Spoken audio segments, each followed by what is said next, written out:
Hello bachcho, let's read this question, and the question says that if the length of a diagonal of a quadrilateral is given, then we can construct. Now let's see the options. Option A parallelogram, option B a rhombus, option C a square and option D none of these.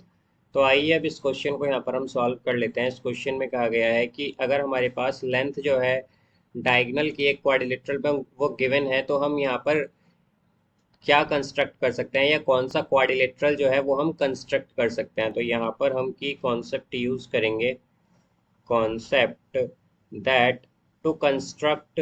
अगर हमें यहाँ पर construct करना हो एक quadrilateral, to construct a quadrilateral, अगर हम यहाँ पर कंस्ट्रक्ट करें क्वाड्रिलेटरल तो उसके लिए हमें क्या चाहिए होता है, वी नीड, उसके लिए हमें चाहिए होता है at least 5 measurement, 5 measurement of quadrilateral. तो अगर हमें कंस्ट्रक्ट करना है एक क्वाड्रिलेटरल तो उसके लिए हमें एटलीस्ट 5 मेजरमेंट चाहिए होते हैं क्वाड्रिलेटरल के। बट यहाँ पर अगर हम देखें तो हमें क्या गिवन है, हमें केवल एक डायगोनल गिवन है। तो अगर हम बात करें तो यानी कि हमें 4 मेजरमेंट और चाहिए। तो हमारे पास स्क्वायर के केस में क्या होता है, स्क्वायर में हमारे पास सभी साइड इक्वल होती हैं, ऑल साइड्स इक्वल,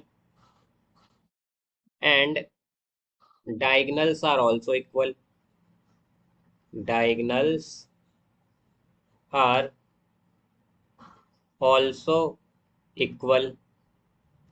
तो यहाँ पर अब अगर हम देखें तो अगर डायगोनल्स इक्वल है तो हम अगर यहाँ पर कंस्ट्रक्ट करें, अगर यहाँ पर हम कंसीडर कर लें एक स्क्वायर, सो लेट्स सपोज ये हमारे पास एक स्क्वायर है, इसे हम मान लेते हैं यहाँ पर ए बी सी डी, ये एक स्क्वायर है।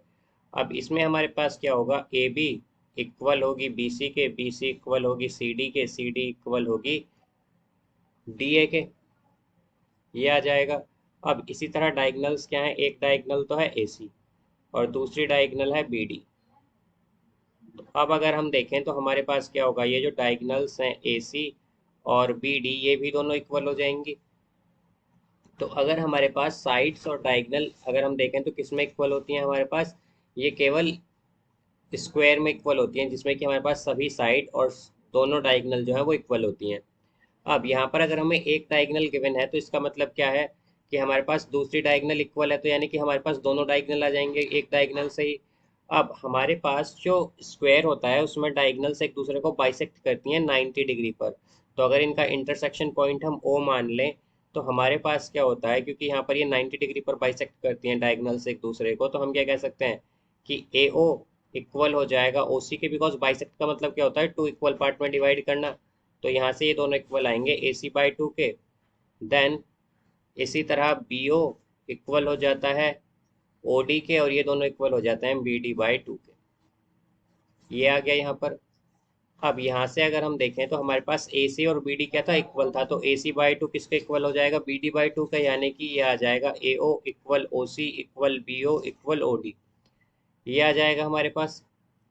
अब इस कंडीशन में अगर हम देखें तो हमारे पास ए ओ बी क्या है, ये एक राइट एंगल ट्राइंगल है, और हम जानते हैं एक राइट एंगल ट्राइंगल में हम पाइथागोरस थ्योरम के यूज से हाइपोटेनियस निकाल सकते हैं। और हाइपोटेनियस क्या होती है, राइट एंगल के अपोजिट, यानी कि यहाँ पर हाइपोटेनियस क्या होगी, ए बी। तो हम क्या कह सकते हैं कि इन triangle A O B, triangle A O B में हमारे पास ए बी का square, because hypotenuse square equal होता है perpendicular square plus base square, तो ये आ जाएगा A O square plus O B square, A O square plus O B square. अब यहाँ से हम देख सकते हैं कि यहाँ पर हमारे पास बिकॉज डायगनल्स गिवन है, जैसे कि हमें एक डायगनल गिवन है तो दूसरी डायगनल उसके इक्वल होगी। और अगर हमारे पास डायगनल्स इक्वल हैं तो हम ए ओ ओ C B O O D निकाल सकते हैं, बिकॉज यहाँ पर डायगनल्स एक दूसरे को बाइसेक्ट कर रही हैं। तो यहाँ से ए ओ और ओ बी आ जाएगा तो हम क्या निकाल सकते हैं, ए बी निकाल सकते हैं। और अगर हम ए बी हमारे पास आ जाएगा तो हम जानते हैं सभी साइड हमारे पास इक्वल होती हैं। तो इस तरह हमारे पास क्या हो जाएंगे, मिनिमम 5, या हम कहें कि एटलीस्ट 5 मेजरमेंट जो है हमारे पास क्वाड्रिलेटरल के आ सकते हैं स्क्वायर के केस में।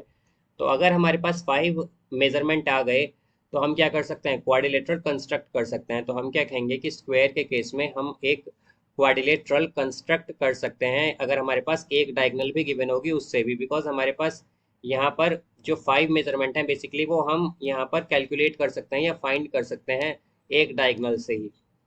अब तो ये क्या हो जाता है, स्क्वायर के केस में हम यहाँ पर क्या कहेंगे कि स्क्वायर का जो केस है हमारे पास ये करेक्ट हो जाता है इस कंडीशन में, कि इसमें हम यहाँ पर क्वाड्रिलेटरल कंस्ट्रक्ट कर सकते हैं। अब नेक्स्ट कंडीशन में है हमारे पास पैरेललोग्राम। अब अगर हम बात करें पैरेललोग्राम की, तो पैरेललोग्राम में हमारे पास डायगोनल्स एक दूसरे को बाइसेक्ट तो करती हैं बट इक्वल नहीं होती, तो हम क्या कहेंगे, diagonals bisect each other, bisect each other but unequal, पर अनइक्वल होती हैं।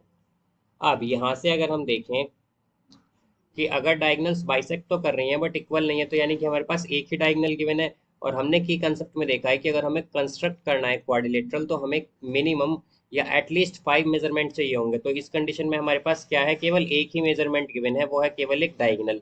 तो हम इस कंडीशन में यहाँ पर जो क्वाड्रिलेटरल है वो कंस्ट्रक्ट नहीं कर पाएंगे, बिकॉज हमारे पास प्रॉपर जो मेजरमेंट है जो या फिर जो कंडीशन रिक्वायर होती है क्वाड्रिलेटरल कंस्ट्रक्ट करने के लिए वो नहीं है।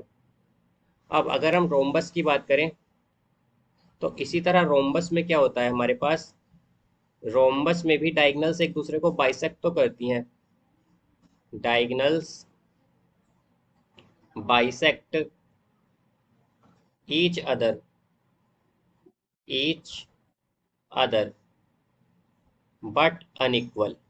पर क्या होती हैं, डायगोनल्स आर अनइक्वल। हमारे पास रोम्बस के केस में भी डायगोनल्स क्या हो जाती हैं, अनइक्वल होती हैं, यानी कि इक्वल नहीं होती हैं।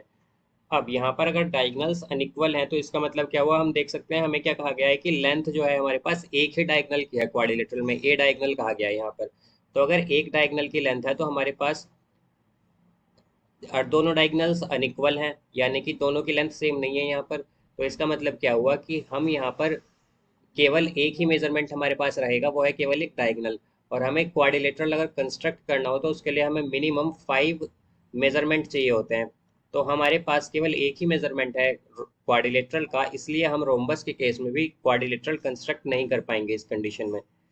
तो यहाँ पर हम देख सकते हैं कि रोम्बस और पैरेललोग्राम के केस में इस कंडीशन में जो कंडीशन हमें गिवन है केवल एक डायगोनल, उसमें हम यहाँ पर स्क्वायर जो क्वाड्रिलेटरल है वो कंस्ट्रक्ट नहीं कर पाएंगे। बट जो स्क्वायर का केस है उसमें डायगोनल्स इक्वल होती हैं और जो साइड हैं सभी उस साइड भी आपस में इक्वल होती हैं, और डायगोनल्स जो हैं तो वो दोनों डायगोनल इक्वल होती हैं। तो इसलिए हम स्क्वायर के केस में क्या कर सकते हैं, यहाँ पर जो अदर 4 मेजरमेंट है वो फाइंड कर सकते हैं। इसीलिए हमारे पास क्या आ जाएगा यहाँ पर, या जो बाकी मेजरमेंट है हमारे पास स्क्वायर में वो हम एक डायगोनल की हेल्प से ही फाइंड कर लेंगे। तो हमारे पास क्या होता है इसमें कि हमारे पास मिनिमम 5 जो मेजरमेंट होते हैं क्वाड्रिलेटरल के वो हम फाइंड कर लेंगे यहाँ पर, जिसकी वजह हेल्प से हम क्या कर सकते हैं, क्वाड्रिलेटरल कंस्ट्रक्ट कर सकते हैं। इसीलिए हमारे पास इसका करेक्ट आंसर होगा option C, a square. So I hope you understood it well. Best of luck. Thank you.